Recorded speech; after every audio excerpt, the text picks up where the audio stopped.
Well, good evening, one and all, and I extend my good wishes to those who are watching us on the online version of this event. This is the 9th event in our series of talks under the Progressive Christianity Network of South Australia. For those who don't know me, haven't met me, my name is Don Sinnott, and I have the pleasure and privilege and sometimes the burden of being the chairman of the task group which operates the program of events through the Progressive Christianity Network of this state. I first wish to acknowledge the past and present traditional custodians of the land on which we are meeting, the Kaurna people. It is indeed our privilege to be meeting here on the Adelaide Plains, which is their traditional country. I also acknowledge the Kaurna elders, past, present and future, and their ongoing connection with the land on which we meet. I acknowledge the Aboriginal Australians in general, and indeed the non-Aboriginal Australians, who both contribute in various ways to the growth of the culture of this land, the land we live in and share, the land of Australia.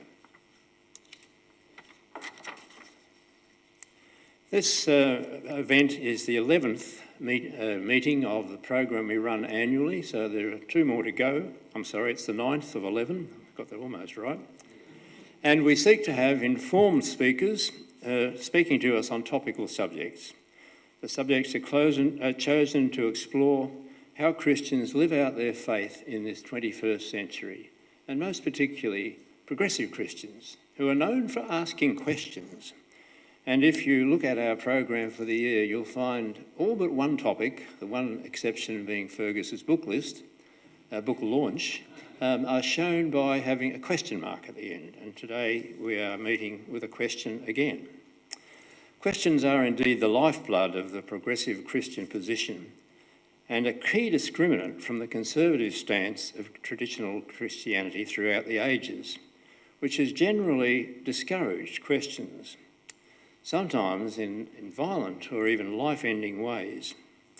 So we 21st century progressive Christians are privileged to live in these particular times and in this particular country in which it's okay to ask questions.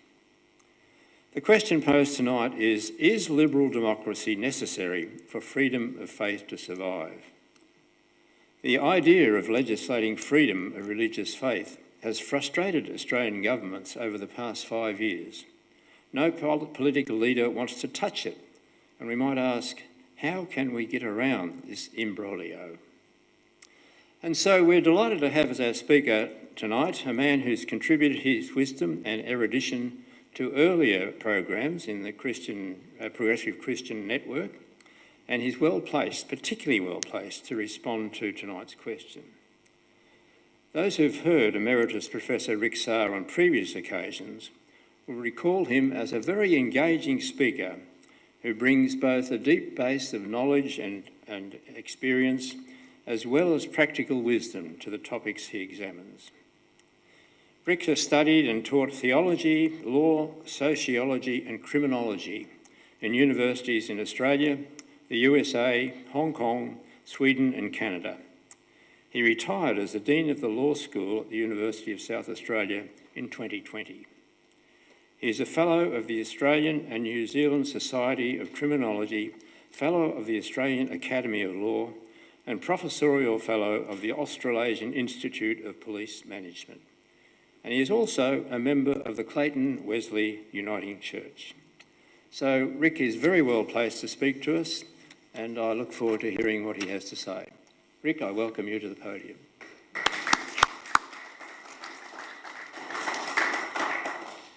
Thank you, Don. I'm delighted to be here and grateful for those people watching online, and grateful that you have trusted me tonight in coming along tonight, that I'm going to entertain you and hopefully elucidate some ideas that will cause some discussion thereafter.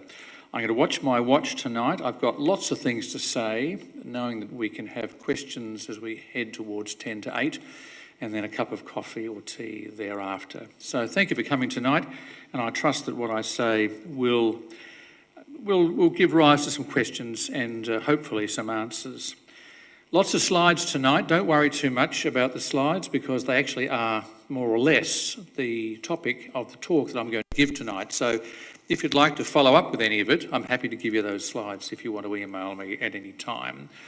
We'll try and see how this works if I point that in Fergus's connection. And here it is. There's the topic as Don introduced it tonight.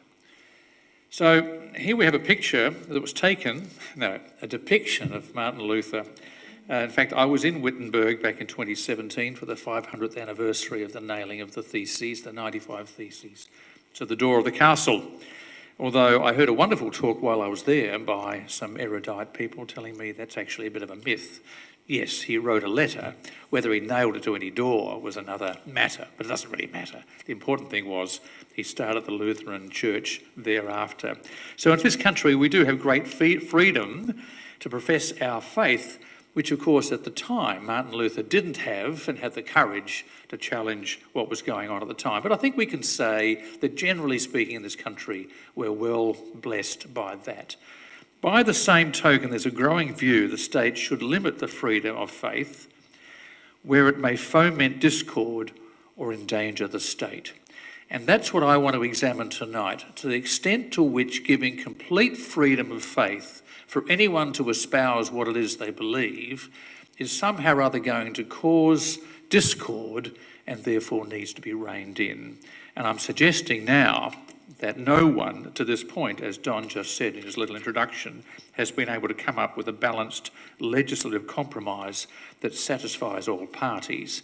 I'm going to talk a little bit about where that has come from.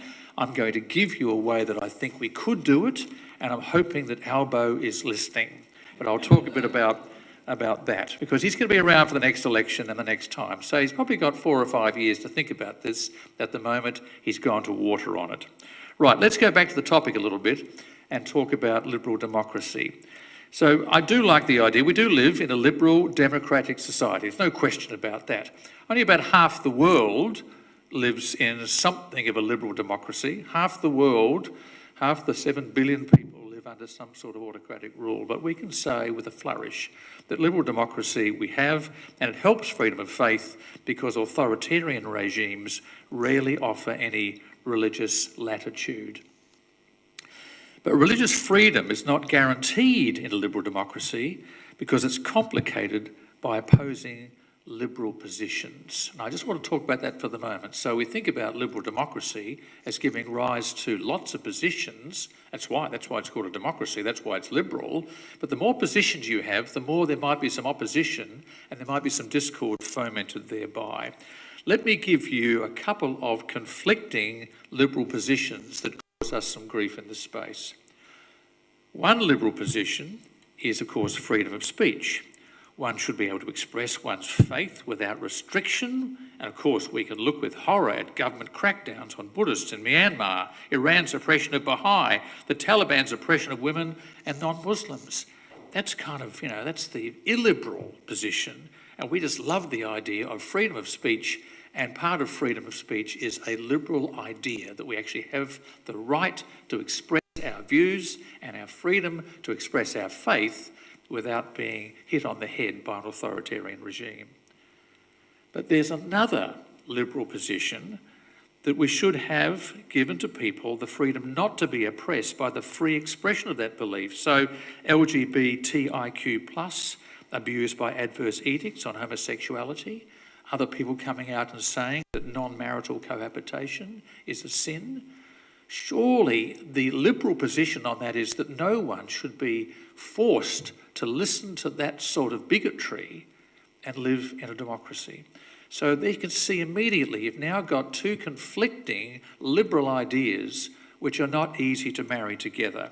And there's a wonderful adage that I've been using for many, many years in my teaching, which is picked up by Oliver Wendell Holmes in this regard. And here's what he said: "The right to swing my fist ends where the other man's nose begins."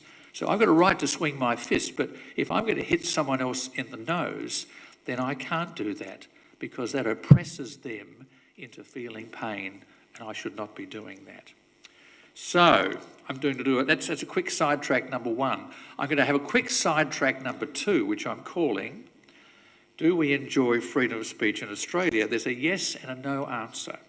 There's a strong freedom of political communication implied in the Constitution, and if you come along to my media law classes that I used to give, I'd spend 2 or 3 lectures on that whole implied freedom of communication implied into the Constitution. We don't have a Bill of Rights. Remember, the Yanks have got the First Amendment, freedom of speech. We have nothing like that in our law.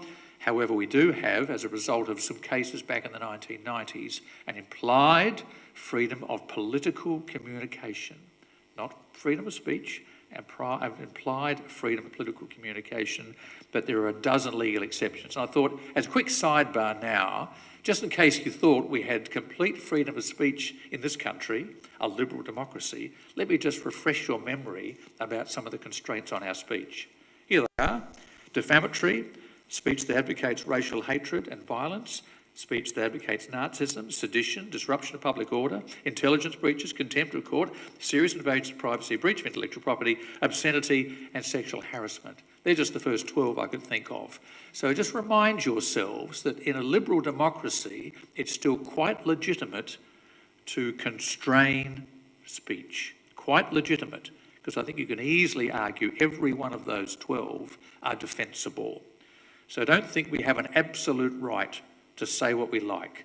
So my plea tonight, which you'll hear more than a dozen times as I go through this talk tonight, is to say that if we do start pushing back on a complete and utter freedom of one to express one's religious faith, we're not out of kilter with the idea of the general constraints on freedom of speech. Now that's a sidebar. I'm slightly off track in terms of where I'm going tonight. Let me go back to the question. And like most lawyers, on the one hand and on the other hand, let's have a look at a couple of those. Should we allow complete freedom of faith?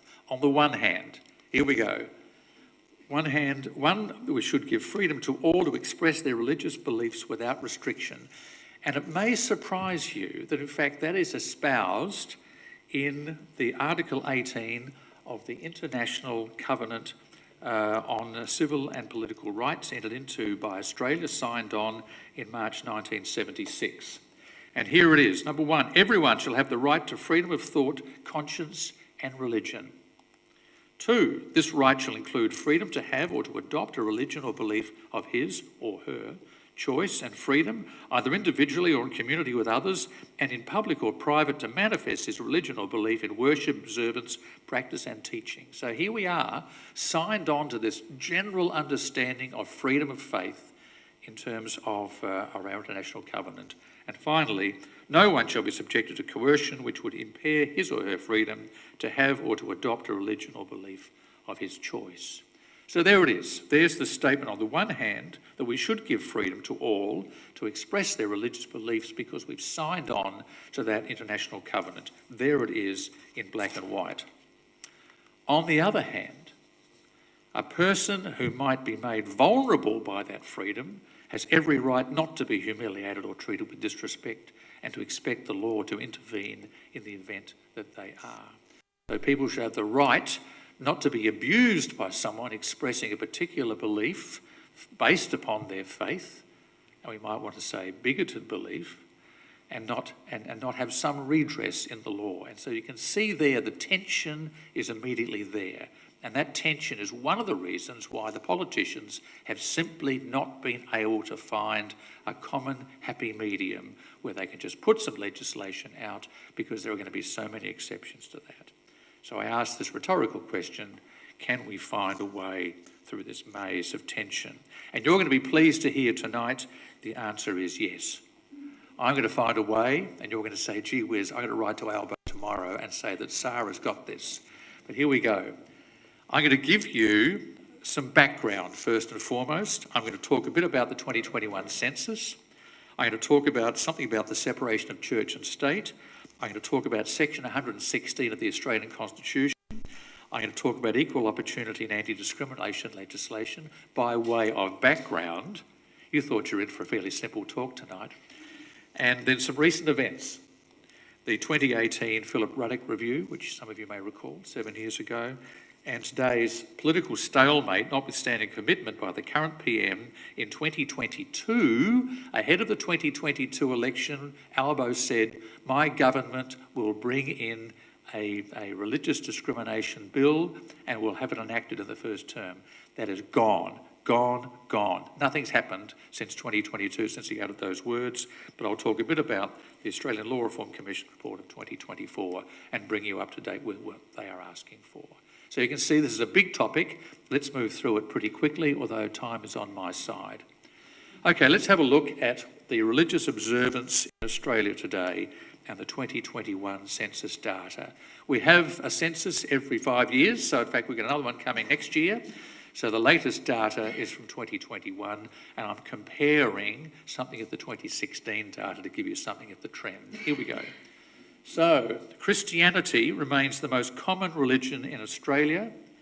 20% of people marked the census form saying that they were Catholic, but that was down from 23% in 2016.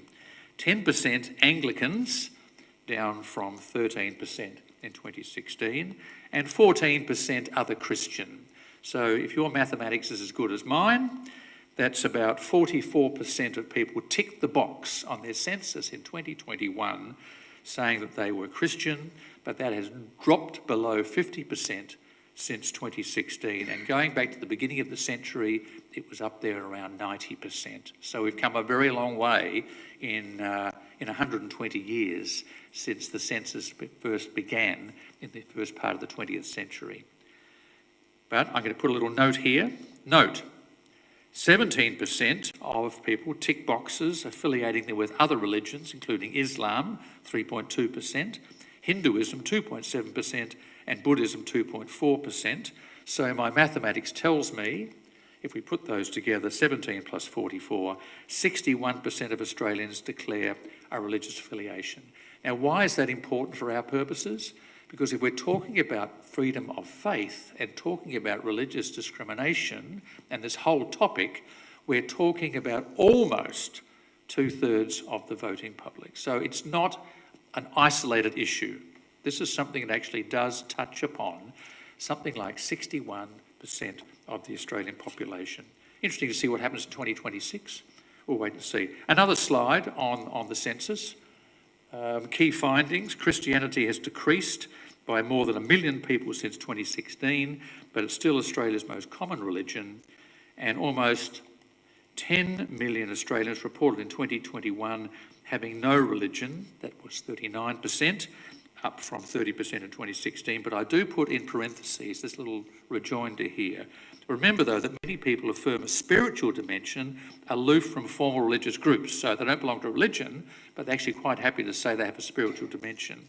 By the same token, many people are religious in name only, so that's a difficult statistic to interpret. In other words, like my mate, I was helping do the census, and he hadn't been to church in 50 years.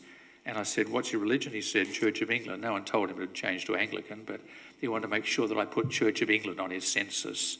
And that would apply to a lot of people as well, people who don't have any strong religious affiliation, but still want to make sure they put down the word Catholic or Church of England or Anglican or whatever. So it's a difficult statistic, but the bottom line is we're talking about a 60-40 split, almost 40% of Australians now declaring no religion. And finally, if we're looking at our Prime Ministers, 6 of the 7 last Australian Prime Ministers, Julia Gillard being the odd one out, continue to publicly declare a Christian faith. Former PM Scott Morrison, as you remember, was a Pentecostal and still is a Pentecostal worshipper. And Prime Minister Albanese says his Catholic upbringing is, quote, meaningful, end quote. Where did I get that from? The internet a couple of days ago. I just wanted to check to see where he was in relation to his affiliation. Now, the second kind of background before I lead to where we are in relation to this whole topic is this whole question of the separation of church and state. We often say the church and the state should be separated. No one should talk politics in church. As progressive Christians, you would know the whole idea of Christianity is political. You can't escape that.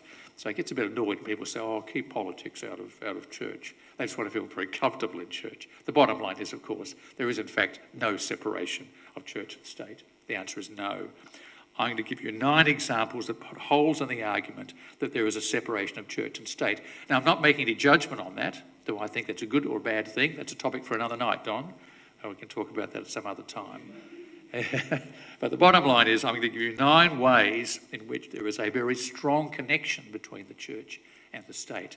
Good or bad is a matter for you. Here they go. Number 1, we have a national school chaplaincy program, provides state funding for state schools to employ a chaplain. Okay, that's state schools, and that's a chaplain, and the state is paying for that chaplain. They used to call them chaplains, they now call them guidance officers or something. The bottom line is they still pay for them and they are typically affiliated with the church.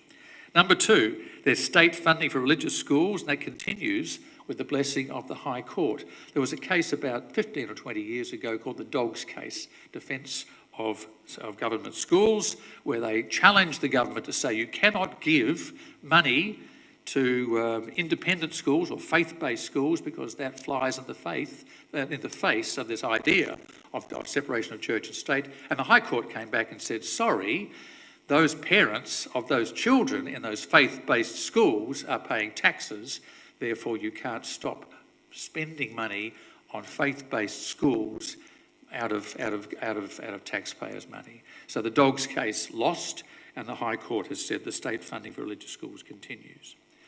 We also allow the teaching of things like creationism and other religious truths in some independent religiously based schools without challenge from the state.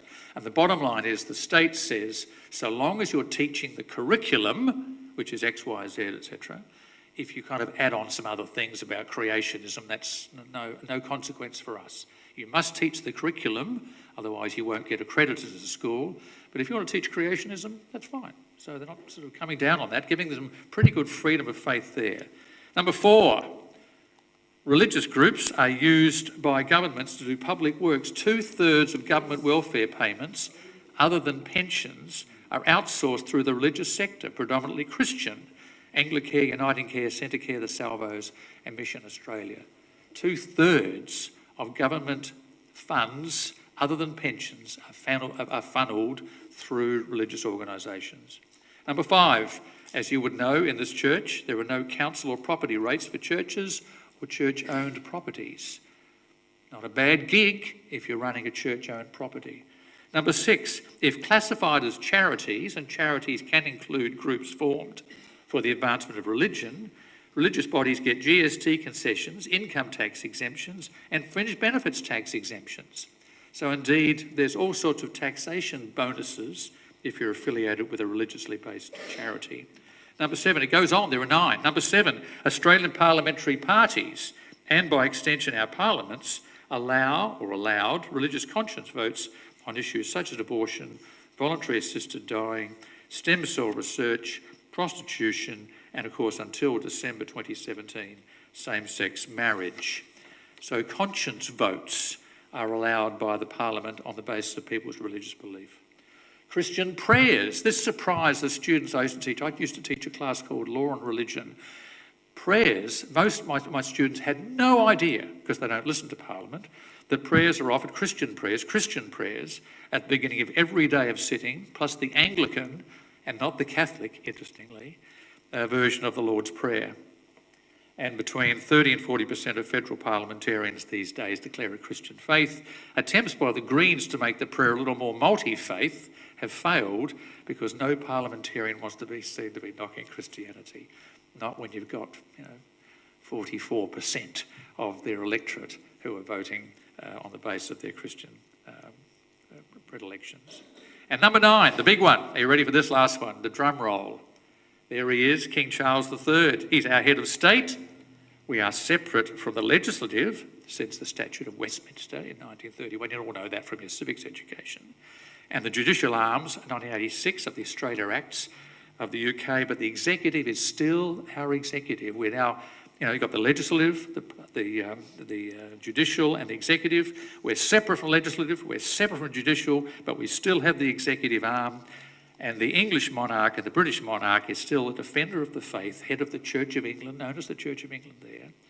Hence, our king or queen cannot be a Catholic, nor can she be a Jew, a Muslim, a Sikh, a Buddhist, or indeed an atheist.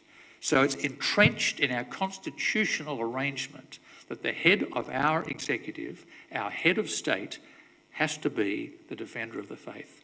Now, it's a pretty big call then to say there's a separation of church and state, when in fact the head of our executive, and in fact our head of state, is the defender of the faith in the British realm. So what I say about all of that is a symbiotic relationship. The church cannot do without the state cannot do without the church, and this complicates the pursuit of freedom of faith. That's all I'm going to say by way of background. It complicates it. Okay, another bit of background, important for our discussion as we head towards kind of the halfway mark. Does the Constitution settle the issues of freedom of faith? I say sort of, but not really. Here's what section 116 says. The Commonwealth shall not make any law for establishing any religion or imposing any religious observance or for prohibiting the free exercise of any religion, and no religious test shall be required as a qualification of any office or public trust under the Commonwealth. Now that's a lot of words, and we could study that for 2 lectures of mine. I'm not going to do that. I'm going to summarise it in 2 quick slides, so don't worry about that just yet. I now summarise it. Here we go. It says 2 things. It says we have freedom from religion, and we also have a sort of a freedom of religion. Let's look at that. Section 116 says there's freedom from religion, such that no religion can demand that the state or its citizens act in a certain religious way.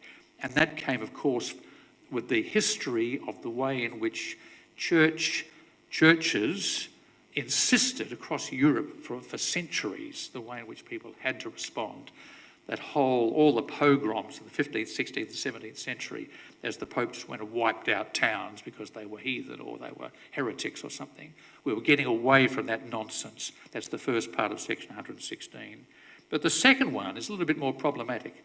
The second part of it says, there is freedom of religion, however, religions are not totally immune from interference from the state, but the extent of that freedom is not clear. But I'm telling you, it's not particularly helpful in this particular debate. And in any event, section 116 doesn't apply to the states. Right, a couple of cases quickly about section 116, then we'll come on to some anti-discrimination legislation. 2 quick cases. The first one is the Church of Scientology case.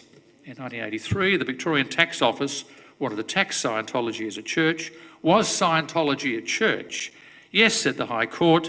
The Church of Scientology had discharged the onus of showing that it had a religious purpose.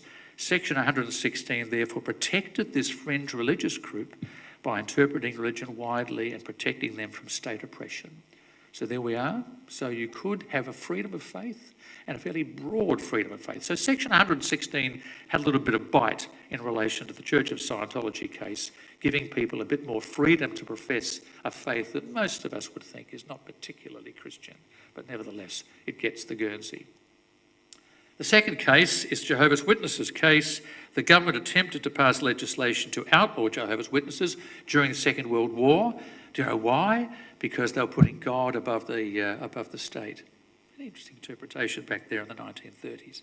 The High Court protected the JWs from this attempt. The law was deemed invalid. Again, the High Court coming out and saying, well, freedom of faith is actually a pretty important thing. So section 116 does have some bite, but it's not entirely conclusive in relation to whether or not it gives us complete freedom of faith.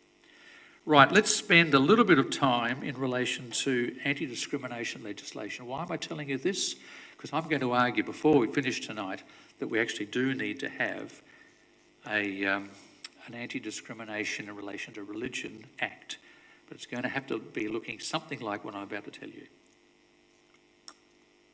Let's look at equal opportunity and anti-discrimination legislation. We have lots of legislation that is protecting people from being discriminated against in this country. At the federal level, we have the Race Discrimination Act, the Sex Discrimination Act, the Disability Discrimination Act, the Age Discrimination Act, all administered by the Human Rights Commission, and making sure that people are not discriminated against in relation to those particular aspects of their lives. In South Australia, we have the Equal Opportunity Act, the Racial Vilification Act, not the Religious Vilification Act, but the Racial Vilification Act, and the Civil Liability Act, which actually is an extension of the Racial Vilification Act. And so if we look at discrimination in respect of race and ethnicity, sex and gender, disability, age, sexuality, marital status and pregnancy, they're the state-alone ones at the bottom.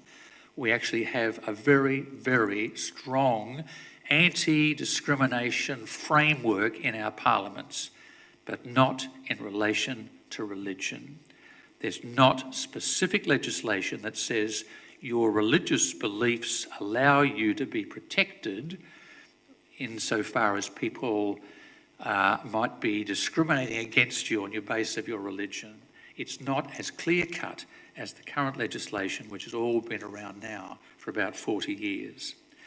That being the case, this next slide kind of sets it out. Currently, religious bodies have the right to determine whom to hire on the basis of gender, sexuality and marital status by virtue of exemptions in state and territory legislation.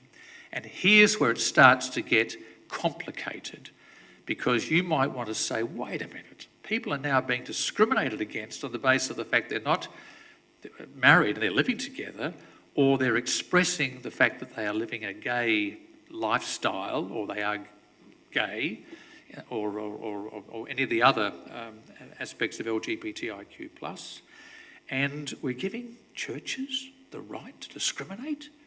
It's been around, friends, for 30 years in this state. Let me give you two examples. The first one, and this is kind of long and involved, but if you want to get copies of these slides, I'm happy to give them to you in due course. Here's the Equal Opportunity Act, Section 34. This division does not apply to discrimination on the ground of sexual orientation, gender identity, or intersex status in relation to employment or engagement for the purpose of educational institution if the educational institution is administered in accordance with the precepts of a particular religion and the discrimination is founded on the precepts of that religion and the educational authority administering the institution has a written policy. So if you want to be discriminatory and you've written it down, you can be. There's the exemption. There's the freedom of faith. But wait a minute. It's not protecting anyone who's just been dismissed from that particular school because she's gay or because they're not living or they're not married. It gets, I'd say it gets worse, because after all, this is just the way in which we were thinking back in the 1980s. We needed to express this freedom of faith. But again, these people have no protections. Here's Section 50. This part does not render unlawful discrimination in relation to the ordination or appointment of priests, ministers of religion or members of religious order, or the training or education of persons seeking ordination or appointment as priests, ministers of religion or members of religious order, or the administration of a body established for religious purposes in accordance with the precepts, or any other practice of a body established for religious purposes that conforms with the precepts of that religion or is necessary to avoid injury to the religious susceptibilities of the adherents of that religion. In other words, you can be absolutely discriminatory in relation to who's coming along to be trained, who's going to be one of your priests, even if that is completely discriminatory in relation to gender, sexuality, pregnancy, etc., because you've written it down and it's in accordance with the precepts of your religion. Now, I'm not suggesting that's good or bad, but it means that it's quite easy in those circumstances for an organisation to dismiss any allegations of discrimination by virtue of them simply pointing to some precept of faith. And that legislation's now been around for 40 years. And the fact that that legislation is around complicates the problem now of protecting people against being discriminated against where discord is being fomented, particularly on the basis of their homosexuality. So this is how we summarise the legislation. In South Australia and other states, religious organisations are immune from equal opportunity and discrimination if what they're doing is within the rules. 2, people are generally aware of the rules, and 3, the rules don't transgress the criminal law. So if in fact you said something about the fact we don't mind abusing children or something, and therefore, unless you're, look, I'm making that up, but obviously if that transgresses the criminal law, you can't get away with it. But if it's simply the fact that you say, I'm not taking any person to be trained here if they're LGBTIQ or if they're not living together, if they're not married, etc., there is no way that they are now going to be inflaming or confronting the authorities because they've got the immunity of the legislation. Now, I should say before I finish this particular topic on discrimination legislation, I have to talk about some other piecemeal. Oh, there it is there, sorry. What they're doing is within the rules, people are generally aware of the rules, they don't transgress the criminal law. I should mention there's just two other piecemeal protections here. The Federal Fair Work Act talks a little bit about religious affiliation and religious dress. There's the racial hatred section of the Federal Race Discrimination Act. Why? Because Judaism has been regarded by judges as a race. That's interesting, isn't it? Judaism's a race, therefore it can come within the racial, but others that aren't race, Islam is not a race, therefore they're not protected the same way that Jews are protected. It gets complicated, as you can see. And finally, there's a Federal Criminal Code Amendment Hate Crimes Bill, which will broaden protection for victims of hate speech, which complicates it again, because what if a religion, in professing particular faith, is saying things about gays which are quite hateful? What happens there when they're actually not in any way infringing the anti-discrimination law because they're protected by the legislation, but by the same token, they're now going to be caught up by the Hate Crimes Bill, assuming that passes this year. As you can see, this is a dog's breakfast. I thought you'd like the lovely picture of that lovely dog with his breakfast or her breakfast. And this is what motivated the Ruddock Review in 2018 in an attempt by the Turnbull government to find common ground for a new federal law on freedom of faith that supervened all the various state and federal approaches. Now, very quickly, because I'm running out of time now, I want to talk a bit about the Ruddock Review in 2018. The panel consisted of Philip Ruddock, Ross Croucher, Annabel Bennett, Father Frank Brennan, Nicholas Aroni. The panel received more than 15,000 submissions on this particular topic.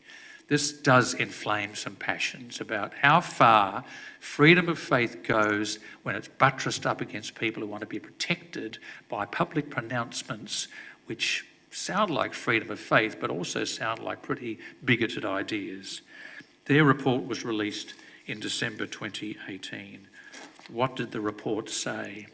There was a recommendation to I should say, that was actually going to say, what did the report point to get a bit of a laugh, but no one was going to laugh. Anyway, thank you very much. I did appreciate that. The recommendation to the Federal Parliament went along these lines. They wanted, said the Ruddock Review, to enact a Religious Discrimination Act, to actually enact it, like the Sex Discrimination Act, the Disability Discrimination Act, to render it unlawful to discriminate in relation to work, education, access to premises, goods, service, accommodation, land, sport and clubs, on the basis of a person's religious belief or activity, including atheism, interestingly. The Attorney-General went to work. The Attorney-General was Christian Porter. And I go through this very quickly because this is now historical and nothing ever happened, so there's not much consequence. Just bringing up to date with your memory, you'll recall.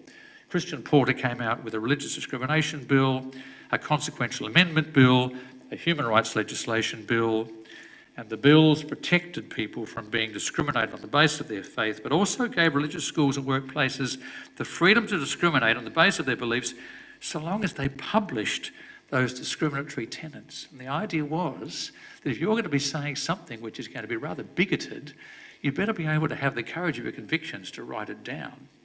I thought that was actually pretty good. The bills went out for comment. They were withdrawn when they looked dead before they were introduced. Now, some of you might remember this particular fomenting of all sorts of discussions we had back in 2019. So Christian Porter went back to the drawing board in 2021. Further consultation, had another version of it, sort of the same thing, but essentially just kind of tweaking around the edges. But in February 2022, 5 moderate Liberals crossed the floor when the matter came before the House. They objected to the bill's protections for potentially homophobic commentary and the fact there was no protection for transgender students facing exclusion from schools, which was a kind of a halfway house. Okay, we'll give you this, but we'll concede this. We won't concede this, but we'll give you this, etc. And the 5 MPs were crossing the floor, and Christian Porter said, "Oh my goodness me." Thus, the bill was shelved. So what happened then? Just before the 2022 federal election, Labor leader Anthony Albanese promised to change the federal law to ban discrimination in all forms and of students and staff by religious schools and protect people against discrimination on the basis of their religious beliefs or lack of religious beliefs. So that just before the 2022 election, Albo said that. He said, I'm going to actually kind of wipe the slate and not give any concessions to religions. If you're going to be going out and making all sorts of pronouncements which are bigoted and homophobic, I'm sorry, you can't do that anymore. He didn't quite say it that way. The bill wasn't there. He was kind of saying it as kind of a way of getting elected and protecting people against discrimination on the basis of their religious beliefs, particularly if they're wearing, hijabs and those sorts of things, to make sure that no one was going to be discriminated against. That was the trade-off in relation to their beliefs, and if they were homophobic, they had to keep their mouth shut. To protect people against discrimination. By the same token, the Australian Law Reform Commission in 2024 released there. And again, this is a long slide because I can't just do justice to it without saying exactly what it was they said. They recommended the law, amongst other things, forbid religious education institutions from discriminating on the basis of sex, sexual orientation, gender identity, marital or religious status, or pregnancy against teachers or other workers and students and their parents. And in fact, that's kind of what Albo had said. You can't get away now with all sorts of discriminatory practices. We'd actually do away with those sections of the Equal Opportunity Act. They're not going to have those same protections now. We're 40 years on from that. Changed. And to allow religious institutions to indirectly discriminate as long as it was reasonable to accommodate the special needs of these institutions, as well as protecting the ability of religious education institutions to train religious leaders in a way that abides with the requirements of their faith. In other words, you can still insist that your priest in the Catholic Church need to be male. You can do that because you're not discriminating against people who want to be priests, because that's pretty well known. It's been around for a couple of thousand years. That's what the Australian Law Reform Commission said, pretty reasonably, I thought. The same week, in March 2024, Albanese personally told Peter Dutton he wouldn't proceed with that legislation on those recommendations of the ALRC without opposition approval. Guess what? He wasn't going to get Dutton's approval, and that is the end of the story. So I'm going to spend the last 5 minutes telling you where I think we can go. That's the story. It's dead in the water. It's dead in the water, even though the Australian Law Reform Commission's come out with a couple of pretty good ideas. Albo's mouthing them. The opposition is not. The Greens are pretty much on side. In fact, they're even further down to the left of the margin. And Albo somehow thought, wait a minute, if he goes too far down the Green path, that might look like he's too green or something. I don't know. The Greens sound pretty good on this. But Albo's not touching with the barge pole, and no one's calling for it. Have you heard anyone calling for this in the last 12 months? Answer, no. Albo's not going down that particular path. Why pick up a topic that's just going to cause discord, take up a lot of his time, and no one really cares about it anymore? That's his thinking. So I'm of the view that we could actually resolve the situation, and I sound a bit like Donald Trump here. There's the easy way and the more difficult way. I'm sorry, I should have thought of that, you know. Trump and Bibi have both said something like that very recently. The easy way is a simple amendment of the Federal Race Discrimination Act, and the more difficult way is a whole new Religious Discrimination Act, which is the one that the ALRC would like to do, but Albo doesn't look like he wants to touch it. So here's my first idea, which actually is a pretty simple one, and I would have thought this would have had some legs. Let me show you what I mean. The Racial Discrimination Act has what's called Section 18C. It gave rise to a whole bunch of debate about 10 years ago. Nicola Roxon brought it in, and Tony Abbott was going to do away with it when he got elected in 2013, didn't touch it. But 18C says this: it is unlawful for a person to do an act otherwise than in private if the act is reasonably likely in all the circumstances to offend, insult, humiliate, or intimidate another person or group of people. And this is what it says: the act is done because of the race, colour, or national or ethnic origin of the other person. I say all you have to do is add religion or religious dress. Pretty straightforward, just pop it into 18C.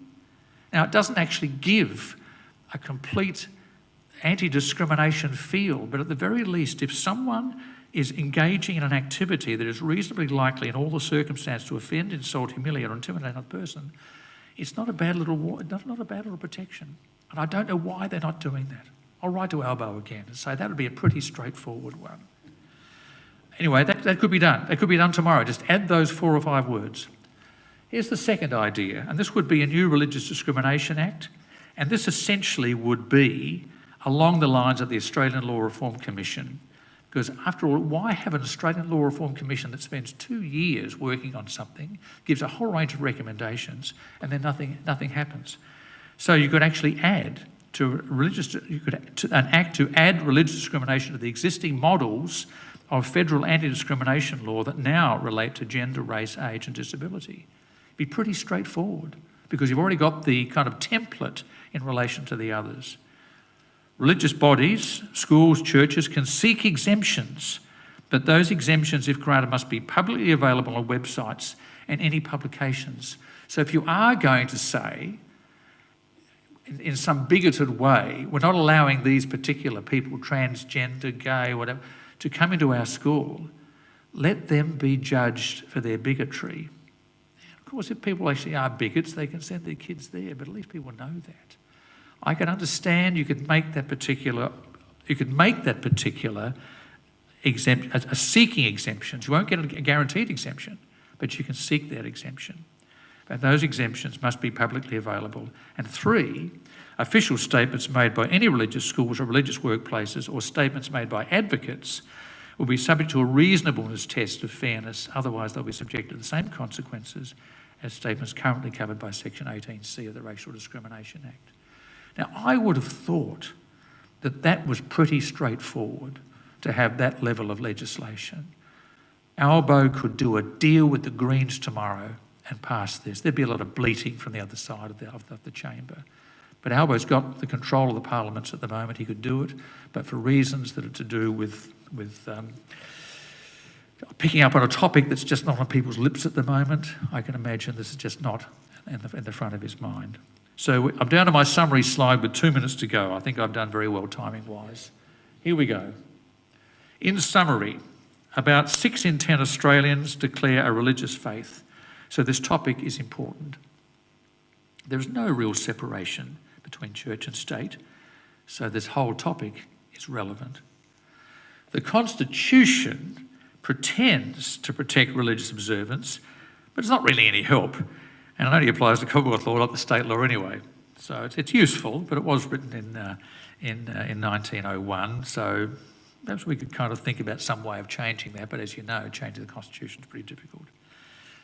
Current anti-discrimination law and equal opportunity law gives freedom of faith advocates a lot of latitude, but does very little to protect people who are victims of bigoted faith-based pronouncements. I think that time has come for that legislation to be ditched. In fact, if you did have a Religious Discrimination Act at the federal level, it would supervene everything else.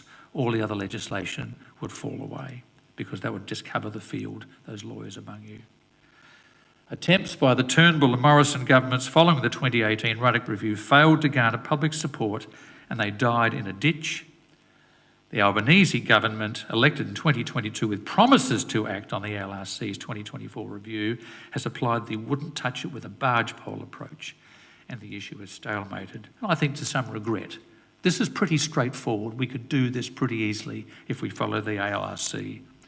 So with 45 seconds to go, in summary, is liberal democracy necessary for freedom of faith to survive? Yes, it's necessary, but it's not sufficient. What is needed is level-headed thinking by a government that has the courage of its convictions to work with the religious groups to frame legislation that balances freedoms and concerns with trust and fairness. Let me say in conclusion that we have more freedom of faith, we should add, than half the world. As I say, half the world is governed by authoritarian governments.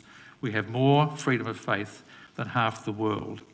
And it will survive in Australia because we have a liberal democracy, but also because I hope we're a tolerant people, which I trust will remain. What form that will take into the future depends on how we instruct our parliamentarians.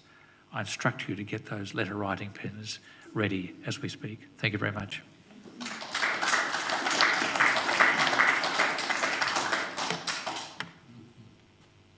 Well, don't go too far, Rick.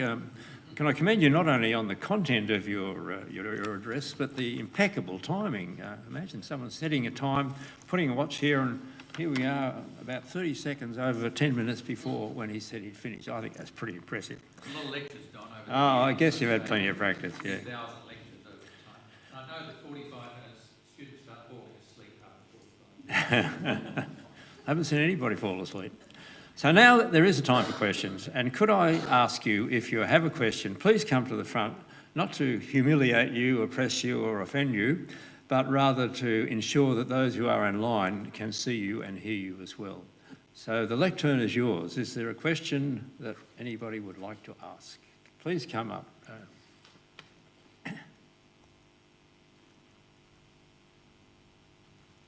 Say your first name as Oh, yes, it's Grant. And I'm very interested in your the insertion of religious dress there, because I can immediately think of Islam's situation where it's a faith of practice rather than of thought.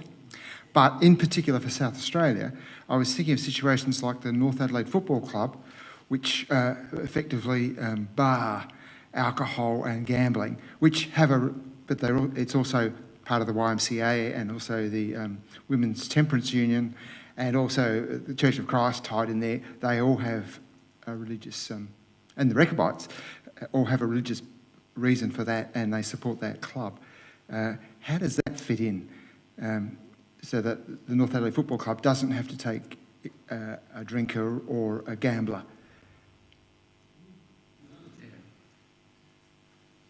Thank you, Grant. They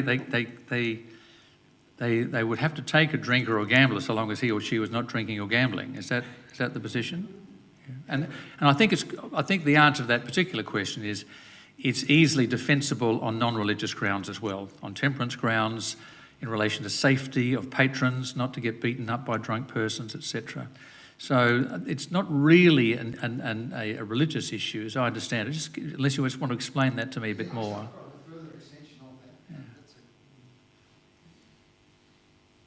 Yep.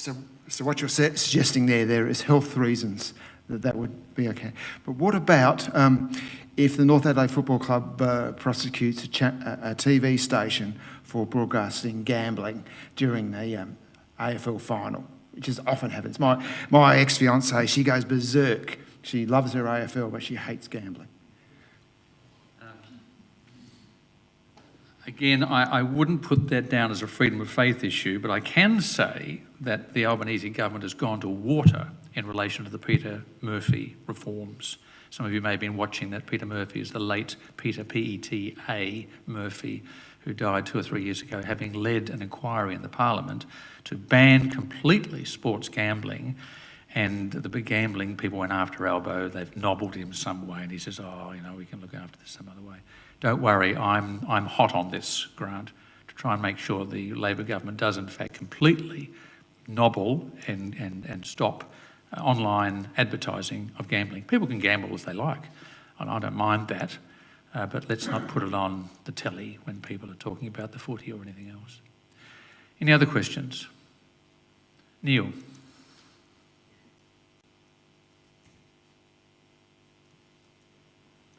Thank you for a very interesting presentation. My question is, last night I watched a podcast with Greg Sheridan and John Anderson, and Greg's written a book about being a Christian and success. The first part of the book is devoted to the early Christians, which didn't have a liberal democracy, in fact far from it, and yet it grew and developed. So does that provide an alternative view to the fact that Christianity not only survived, but it thrived under what would not be a liberal democracy? Well, there we talk about freedom of faith, and here we're talking about multi-faith. And if you say, as happened through all those centuries, that you had to be a Christian or else we're going to drive you out. In fact, Deborah and I were in South Africa earlier part of this year to the French-Dutch colonies who had been forced out of Europe because they weren't ascribing to the exact Christian position. So Greg Sheridan, and I haven't read his book, I've read some lovely reviews of it, written by him, in the Australian, is talking about the fact that, yes, freedom of faith survived so long as you ascribed to the right version of Christianity. If you didn't ascribe to the right version of Christianity, or in fact you were non-Christian, then the bigots emerged. So I wouldn't say, even though I actually do like Greg Sheridan's writing, I don't think you could actually ever defend the position that somehow or other there was a freedom of faith surviving through those dark ages. And I'm thinking of particularly, in fact, Deb and I love travelling, and some 10 or so years ago we went through southern France, which are the places where the entire towns were wiped out by the Catholics who were looking for the heretics, and coming down, and there's the town of Béziers. Some of you may know this story, B-E-Z-I-E-R, where the legate came down, and there were a bunch of heretics there amongst the groups. And so they figured, oh, gee, they're all hiding amongst the people. So they sent the note back to the Pope and said, look, we're not quite sure how to find the heretics. And the Pope came back and said, well, kill everyone, because the good ones will find their home in heaven. So they're just wiped out. Tens of thousands of people killed because of the religious bigotry it was having at the time. So I would suggest that would be an illustration of how freedom of faith was not flourishing in that part of France at the time.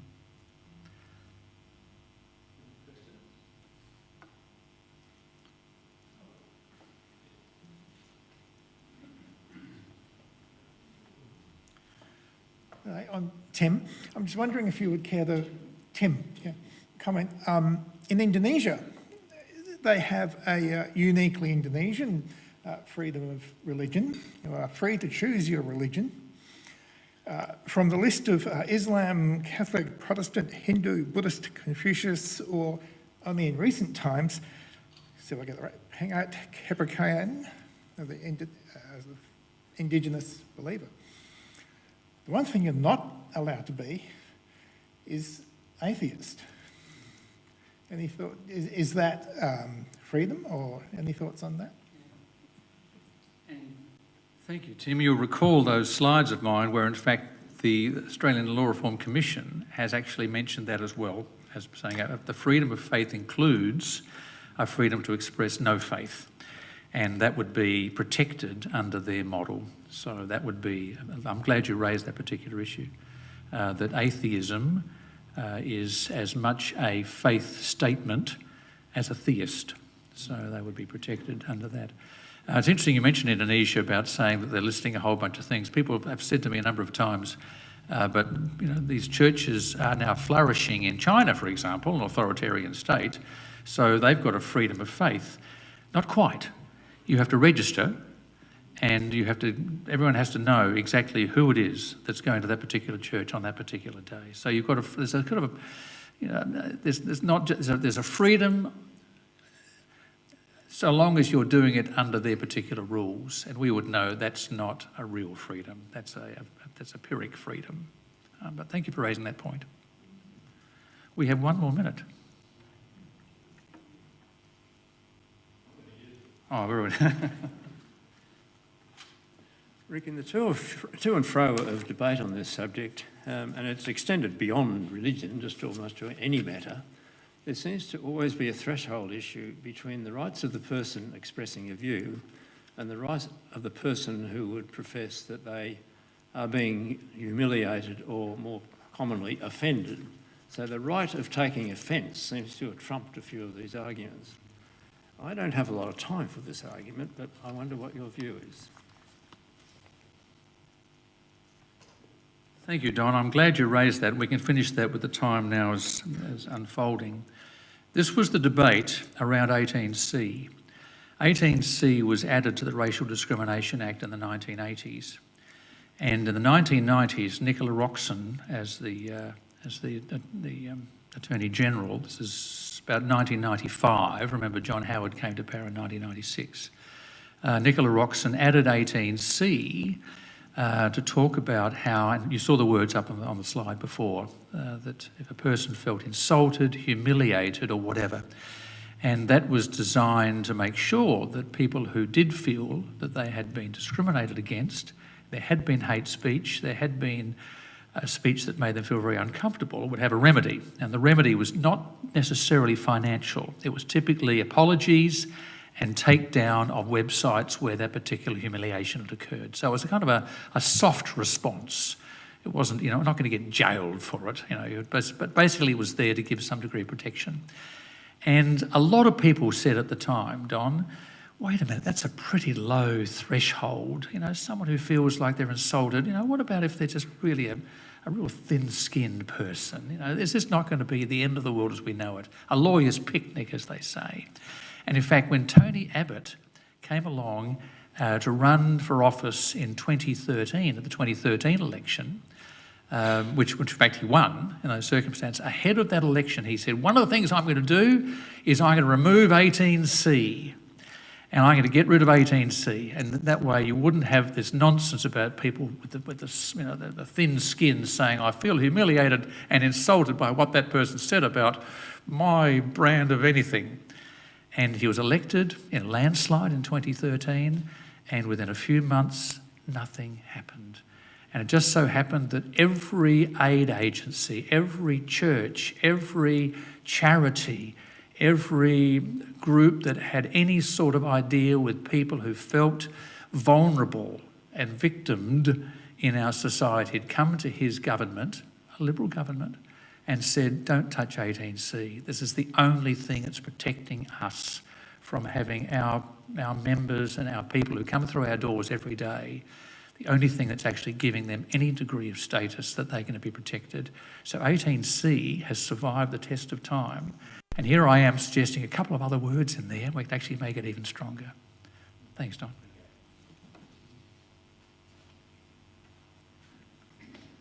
Well, thank you, Rick. It's been a remarkable tour de force to take us through all that material. I'm sure that many people's heads are somewhat swimming, but that won't stop us, I think, talking to you during the tea break and asking you some further questions. So could I invite you all to join with me in thanking Rick for an outstanding address.